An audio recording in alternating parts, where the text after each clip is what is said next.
The schooling pattern of certain fish is still being researched. The ability for fish to dart with synchronized movements reveals the guiding hand of a grand conductor. Different species of fish have been relegated to dwell at specific levels of the ocean depths. This capability is the result of a specially designed air bladder, which secretes gases from the bloodstream, regulating the pressure, maintaining equilibrium, allowing the fish to survive at various water pressures within a range determined by the Creator. One of my absolutely favorite sea creatures is the pearly nautilus, or the chambered nautilus. Here's a shell like you might find in a Florida shell shop, and when you cut these down the middle, woo, look at that, all these little chambers inside. The animal that lives in the last chamber here is essentially a squid. It has lots of little tentacles coming out the front like that. All these little chambers enable it to regulate its buoyancy like a submarine does. Inside that amazing squid, there's a brain, there's an eye that sees the world like we do. There's a digestive system with salivary glands and a pancreas gland. They have 3 different hearts. They're as complex inside as we are. And yet, fossils of this kind of creature are among the first to be found.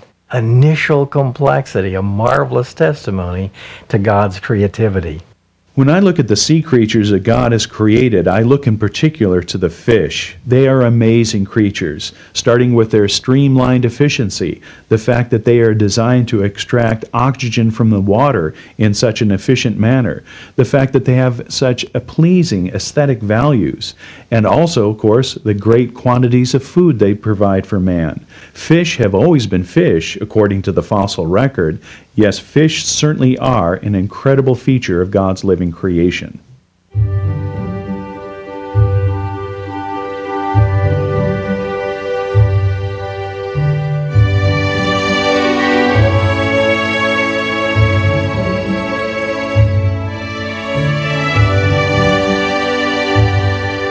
The obvious sophistication, variety, and beauty of sea creatures shout out, a master artist created all things for his good pleasure.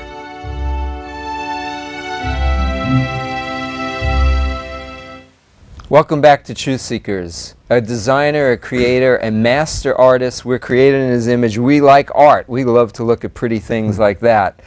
And we're in His image. And, well, you know, if you've got any thoughts on this, you know, call us. If you've been converted from an evolutionary atheist like I was, please let us know. I think this evidence to the chrysalis, you know, and showing your best side as a squid to your, you know, this cute other squid, this female squid, you can show your best side by changing colors. That's pretty cool.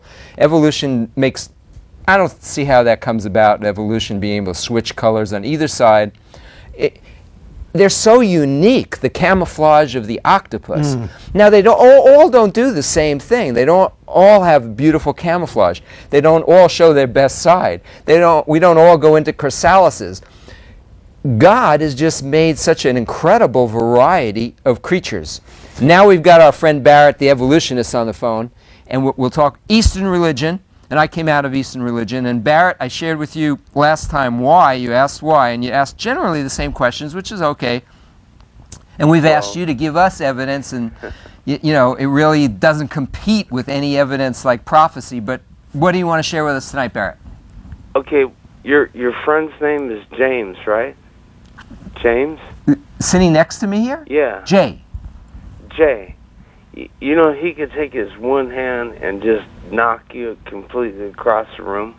Probably. But that's beside the point. Yeah. I do have a point, though. What do you think about morality in the sense of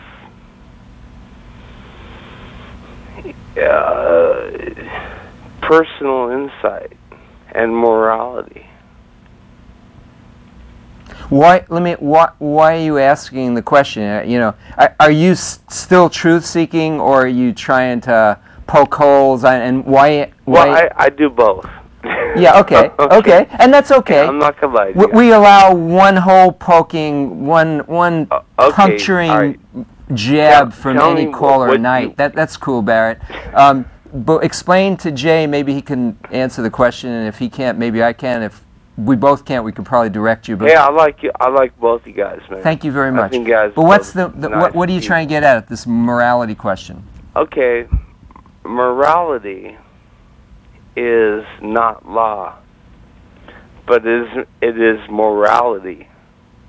Does that make any sense?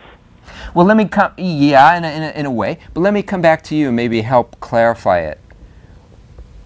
Who's to decide what is moral unless there's a lawgiver who tells us what is moral?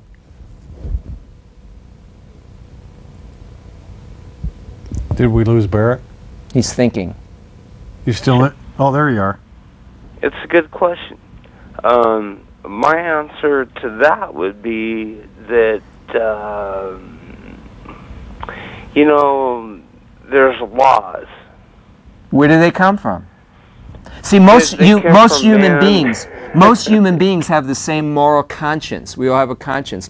So, where does the law come from? Where does the conscience come from? To strive to. See, if we have a conscience, you know, like, you know, you don't kill, stab, mutilate people like I was taught in the Army. You don't need laws. Why do we need laws? The Ten Commandments. To bring morality into the world. Would be Well, no, you know, it makes things clearer that, you know, that there are certain bounds that the Creator doesn't want us to go past. I mean, after all, He's holding each atom in us together. He's giving us life second by second, and He doesn't want evil in the universe, you know? And it goes back to not wanting evil in the universe, and there needs to be law. There needs to be justice in the universe. You know, that's that conscious thing, Mike. You know, conscience means with knowledge, and it's supernatural. It's not a physical thing. That No, it is conscious. supernatural. It's supernatural. Conscience, yeah. Think about that. And most humans, no matter where they are, have the same basic conscience. Most tribal groups, it's been put into us by God. Yeah, we're born with this sense of right and wrong. Our That's- conscience can tell us what's right and what's wrong. That's right. Don't steal that thing. That's right. Or don't covet, or don't hurt someone. Right. You know, treat your neighbor as you want to be treated. Your conscience is constantly telling you when you've done something right or wrong. Right. Where did that come from? God. So there has to be a lawgiver, and We got a minute left. yeah, we got a minute left, and we'll be back next week to see you guys. But this we is lost this is Barrett, such an so- important question. You know, this concept of hell and law and justice as well as love, because you know, love it's the most important thing. But if there was no justice in the universe, if there were spirits floating around that could do anything they wanted, little Jeffrey Dahmers or serial killer spirits, we wouldn't like it. So there's got to be a separate place for them, those that do not want to follow this God who created us. Yeah. It has to be that way for us to have love and peace and joy. You know, God explains that in His Word about authority and why He put authority there to keep evil down. And for us to obey that authority and to teach us that really it's all about obedience anyway, isn't it, Mike? And love, yeah. And the supreme authority, and God is so freely loving and giving. He gave His life.